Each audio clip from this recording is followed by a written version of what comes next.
আমি শেষ করবো এই পয়েন্টটা বলে যে দেখেন, বাংলাদেশ এবং যে কোনো দেশে যতদিন দেশে রাজনীতি থাকবে, সহিংসতাও থাকবে, পক্ষে বিপক্ষে মানুষ মারা যাবে, মানুষ মারবে।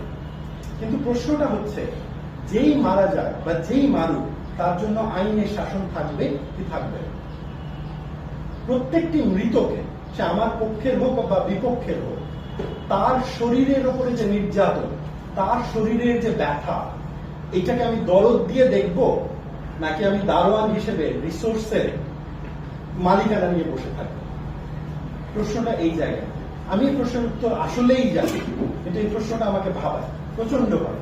আমি যখন চিন্তা করি নেক্সট টাইম যখন ভায়োলেন্স হবে, সেটা কি 1500তেই লিমিটেড হবে, নাকি এটা আরো কয়েক গুণ বেড়ে যাবে?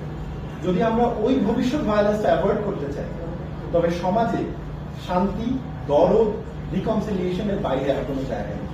আমি জানি আমি খুবই অজনপ্রিয় কথা বলছি, এবং আমার কথাটা এতটাই অজনপ্রিয়